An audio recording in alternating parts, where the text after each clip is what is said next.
Hello guys, welcome back to my channel. तो आज इस वीडियो में हम बात करेंगे हमारी निफ्टी 50 की। इवन तो मार्केट क्लोज हो गई है क्योंकि परसों मैंने वीडियो डाली थी, बट क्रिसमस में थोड़ा सा बिजी थे।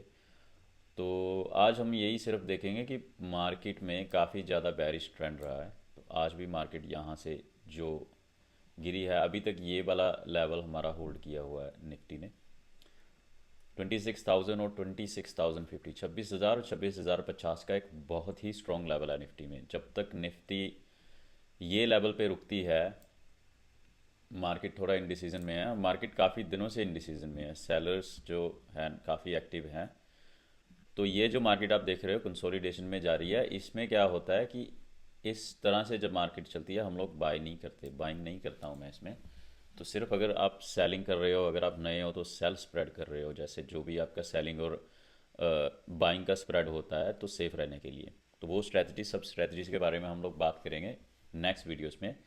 लेकिन आज सिर्फ ये दिखाना चाहता हूँ कि मैं अपना ट्रेड सेटअप कैसे करता हूँ निफ्टी के लिए, क्योंकि निफ्टी का अगर हम देखें कि नीचे गिर क्यों रही है, तो ये मेरा एक सिंपल ट्रेड सेटअप है। अगर हम देखें कि क्या दिक्कत हुई है जब से निफ्टी ज़्यादा गिर रही है, तो यहाँ पे अगर आप देखोगे ये 2 दिन थोड़ा सा बेरिश ट्रेंड रहा था मार्केट में। S U can see Nifty जो है हमारी 19 दिसंबर और 18 दिसंबर, तो देखते हैं 19 और 18 को क्या रहा था। तो ये देखिए दोस्तों, 19 18 दिसंबर को यहाँ से निफ्टी उठी थी। इतना गिरने के बाद यहाँ से थोड़ा सा इसने बैक टेस्ट लिया था यहाँ तक और फिर से गिरी, लेकिन 19 दिसंबर को दोबारा से मार्केट गिरी। तो इतनी ज़्यादा यहाँ पे जब इन्होंने प्राइस को खींचा तो यहाँ पे डीआईए ने बहुत बहुत ज़्यादा सपोर्ट किया। लेकिन जो हमारे फॉरेन इन्वेस्टर हैं वहाँ पे अभी तक सेलिंग हो रही है, काफ़ी दिनों से, काफ़ी वीक से सेलिंग हो रही है। अगर आप पूरा डाटा देखना चाहो ना, तो पूरे दिसंबर में ये देखो, जब से स्टार्ट हुआ है दिसंबर, फॉरेन इन्वेस्टर जो हैं वो सेलिंग कर रहे हैं बहुत ज़्यादा। लेकिन सिर्फ ये 3 दिन मार्केट में इन्होंने बाइंग किया है।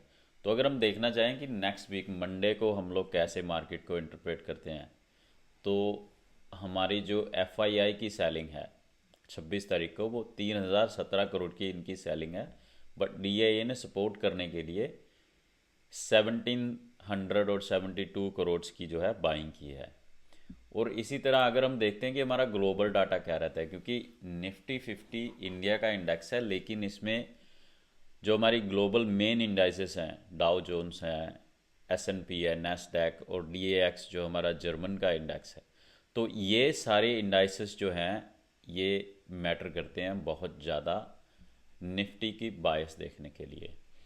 प्लस अगर देखोगे कि निफ्टी में एक चीज़ अगर आप नोटिस करोगे कि why there is not much momentum, एक रेंज के अंदर निफ्टी क्यों घूम रही है। और ट्रेड करने के लिए ये नहीं होता है कि आपने यहाँ पे ट्रेड लिया, तो कई बार ना हमें ये होता है कि हाँ ये ट्रेड लेके जब पैसे लगे होते हैं तो एक ही बात होती है मन में कि शायद मार्केट गिर जाए, शायद मार्केट गिर जाए। लेकिन वो एक गैस होता है जिसमें कुछ भी फैक्ट्स नहीं होते। फैक्ट्स का मतलब कि मार्केट खुलने के एक दिन पहले आपको एटलीस्ट 70% श्योर होना चाहिए कि आप कौन सी बायस में काम कर रहे हो। अगर मंडे को मैं सोच रहा हूँ कि मुझे ट्रेड लेनी है, then I should know before Monday कि मेरा बायस क्या रहेगा मंडे को, मार्केट में क्या मोमेंटम रहेगा। मतलब 100% श्योर नहीं होता कि हाँ यही रहेगा। अगर मार्केट में ये शो हो रहा है कि बायस हमारा बैरिश रहेगा तो बाय ही करना है। लेकिन जो न्यूज़ होती है ना मार्केट खुलने से पहले, मतलब अगर इंडिया की मार्केट 9 o'clock ओपन हो रही है, तो अगर हम 8:45 पे बैठ के हमारा ट्रेड सेटअप बनाते हैं, तो 9:15, 9:15 पे हम लोग देखते हैं जब मार्केट ओपन होती है कि गैप अप में हुई है, गैप डाउन में है। जैसे ये मार्केट बहुत ही फ्लैट ओपनिंग हुई थी यहाँ पे, ठीक है। तो फ्लैट ओपनिंग की वजह क्या होती है कि क्रिसमस हॉलीडेज चल रहे हैं। हॉलीडेज में क्या होता है, इतना ज़्यादा मोमेंटम नहीं होता मार्केट में, बिकॉज इंडिया का इंडेक्स सिर्फ इंडिया की मार्केट से नहीं चलता है। इंडिया का इंडेक्स जो बिग इंडाइसेस हैं, फॉरेन इंडाइसेस हैं, यूएस की, जर्मन की, ये पूरा इम्पैक्ट करती हैं मार्केट का नेक्स्ट डे का बायस देखने के लिए। तो अभी अगर हम बायस का देखें कि बायस क्या रहेगा मंडे को, तो मंडे को हमारा बायस इन चीज़ों से इंटरप्रेट होता है। मैं अभी ये वीडियो में बैठ के ये नहीं बता सकता कि ठीक है यही हमारा बायस रहेगा, this is what we should do.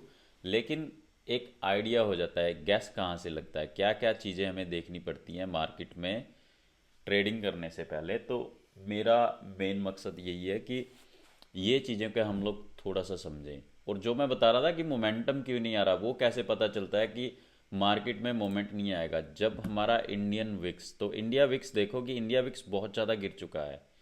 यहाँ पे भी थोड़ा सा इसने मोमेंट दिखाया था, लेकिन बहुत ज़्यादा गिर चुका है अगर हम वन डे का देखें। और अगर हम वन मंथ का देखें तो देखिए गाइस, इंडिया विक्स बहुत तेज़ी से गिरा हुआ है, 12 से डायरेक्ट 9.15, तो -2.82 गिर चुका है। और यहाँ पे अगर देखें पास्ट मंथ से -23.56 गिर चुका है। तो इंडिया विक्स हमारे मार्केट में मोमेंटम को बहुत ज़्यादा इफेक्ट करता है।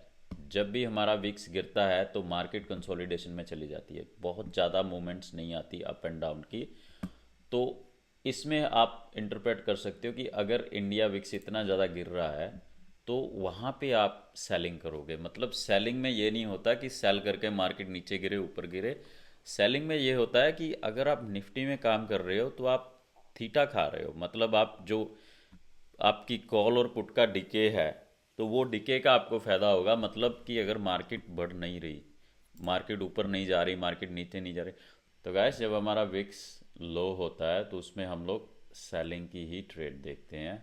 मतलब बाइंग में इतना ज़्यादा प्रॉफिट नहीं होता है, क्योंकि बाइंग में जो है ना, मार्केट कंसोलिडेशन करती रहती है। जब आप कोई कॉल या पुट बाय करते हो तो उसमें आपका जो है टाइम के साथ साथ आपका प्रीमियम लो होता रहता है। मतलब अगर सपोज करो कि अगर यहाँ पे भी आपने कोई कॉल बाय की है ना, तो बाई में क्या रहेगा कि जब तक मार्केट यहाँ पे पहुँचेगी ना, वो कॉल का आपका प्रीमियम कम होता जाएगा, क्योंकि जब जब मार्केट रीटेस्ट लेती रहती है तो आपका प्रीमियम जो है वो गिरता रहता है, आपका थीटा डिके होता रहता है।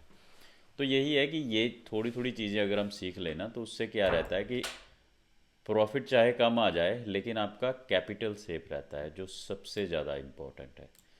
ठीक है, जैसे अगर हम ये बात करें यहाँ की, ठीक है, जैसे यहाँ पे आज मार्केट बहुत अच्छी तरह से जो है बैरिश में गया है, बैरिश ट्रेंड में। तो पूरा दिन जो है मार्केट नीचे ही गिरा है। तो ये लेवल्स इंट्राडे के लेवल्स होते हैं, मतलब पास की जो भी बहुत करीब के हम लोग डाटा देख के ना, तो इंट्राडे के लेवल लगाते हैं कि आज के दिन मार्केट किस रेंज में रहेगा। इसमें पोजिशनल बाय नहीं होती, इसमें सिर्फ इंट्राडे का हमारा रहता है कि आज के दिन मार्केट का कितना ज़्यादा मूवमेंट हो सकता है।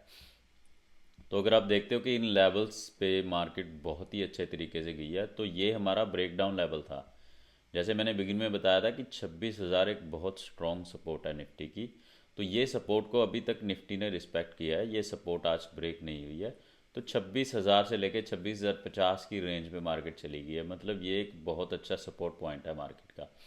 तो अगर आज के दिन हम लोग इंटरप्रेट करें कि ट्रेड कैसे लिया जाता था, तो ये 9:30 की कैंडल है। इतनी मॉर्निंग में 9:30 पे अगर आपको पहले से बायस श्योर है तो आपको पता है कि ठीक है आज नीचे का रुझान रहेगा, और आपको एसएल आपने पहले डिफाइन कर लिया है।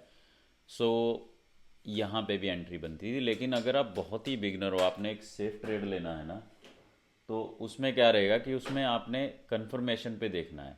जैसे कंफर्मेशन यहाँ पे बहुत कम कंफर्मेशन है बिगिनर के लिए, सबसे ज़्यादा कंफर्मेशन है लेवल्स के हिसाब से यहाँ पे। इवन तो इतने पॉइंट्स हम लोग मिस कर रहे हैं, लेकिन सेफ कंफर्मेशन में जाके ये आपका एक एसल पॉइंट बनता है।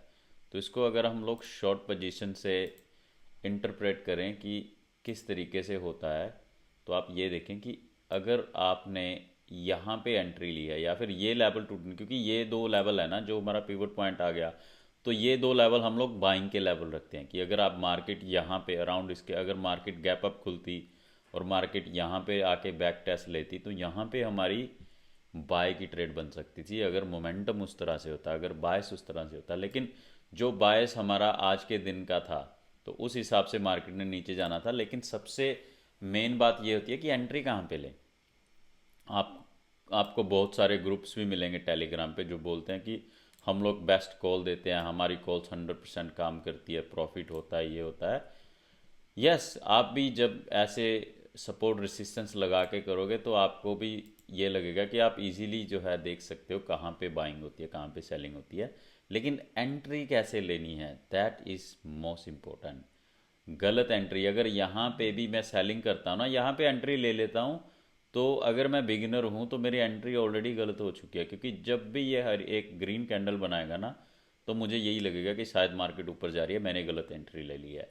जब ये रेड कैंडल बनाएगा तो मुझे ये लगेगा कि हाँ मार्केट नीचे जाएगी। लेकिन जब दोबारा से ग्रीन कैंडल बनाएगा ना, तो वहाँ पे बिगिनर्स को क्या होता है, पैनिक हो जाता है कि पैसे चले जाएंगे, मैंने गलत ट्रेड ले लिया है, शायद मैं ये ट्रेड में लॉस करूँगा। तो बिगिनर क्या होता है, यहाँ से निकल जाता है और मार्केट उसके बाद जाती है नीचे। फिर हमें लगता है कि जब भी मेरा लॉस होता है मार्केट मेरे अगेंस्ट चली जाती है, मतलब जो ट्रेड मैंने लिया है प्रॉफिट सोच के, उसमें जब मैं लॉस कर लेता हूँ मार्केट सामने से प्रॉफिट कर जाती है उसमें। तो उसमें ये होता है FOMO, fear of missing out. तो वो चीज़ को अवॉइड करने के लिए सेफ एंट्री होती है। लेवल्स की रिस्पेक्ट करो कि जो भी आपने सपोर्ट्स लगाई हैं वो एक लॉजिकल होनी चाहिए, और उसके बाद मार्केट का बायस क्या है, फिर मार्केट का रिएक्शन क्या है। तो यहाँ पे अगर आप एंट्री लेते हो तो आपका एक बहुत ही अच्छा छोटा सा एसएल लगता है, प्लस आपका एक बहुत बढ़िया प्रॉफिट लगता है। अगर आप ये चीज़ डिफाइन नहीं करोगे, अगर आपको एंट्री लेने से पहले आपका एसएल डिफाइन नहीं है, मान लो कि अगर आपकी आज आपकी बायस जो है वो बैरिश है, तो जब आपको पता है कि हाँ मैं अराउंड 11 o'clock मैंने एंट्री लेनी है या 12 o'clock मैंने एंट्री लेनी है, उस टाइम आपको एंट्री लेने से पहले पता हो कि आज का मेरा एसएल ये रहेगा। क्योंकि पैसा कमाने से ज़रूरी होता है मार्केट में रहना। जब मार्केट में रहते हो, कोई अच्छा दिन आता है, पैसा कमा भी सकते हो, लेकिन मार्केट में रहने के लिए आपको कैपिटल होना चाहिए अकाउंट में, और कैपिटल सेव करने के लिए एसएल की स्ट्रेटजी आपके पास हमेशा होनी चाहिए। ठीक है दोस्तों, तो आज के दिन इस वीडियो में मैं इतना ही कहूँगा। नेक्स्ट मंडे के लिए मैं संडे को एक वीडियो डालूँगा हमारे नए लेवल्स के साथ, जो भी हमारे इंट्राडे के लेवल्स रहेंगे, और कोशिश करूँगा कि छोटी सी वीडियो बना सकूँ कि हमारा बायस शायद क्या रहेगा मेरे हिसाब से, जो भी मेरा टेक्निकल एनालिसिस है। तो मेरी वीडियोस में मैं ये नहीं कहूँगा कि हाँ मुझे बहुत कुछ आता है और मेरे हिसाब से मार्केट चलती है, लेकिन नॉलेज की शेयरिंग है कि जो मुझे आता है वो मैं सिखा सकता हूँ, और हम लोग सीख भी रहे हैं एक दूसरे से। सो यस, अगर आपको इसमें कुछ भी ऐसा लगे कि इम्प्रूव हो सकता है, या फिर आपको किसी भी चीज़ से हेल्प मिल रही है, सपोर्ट मिल रही है मेरी वीडियो से, तो कमेंट में ज़रूर बताएं। और चैनल को सब्सक्राइब करें ताकि आपको डेली अपडेट मिलते रहें, जो भी मैं क्रिप्टो के वीडियोस डालता हूँ या निफ्टी की वीडियोस डालता हूँ। ओके गाइस, तो आज के लिए सिर्फ इतना ही। थैंक यू सो मच, जुड़े रहे चैनल के साथ डेली अपडेट्स के लिए।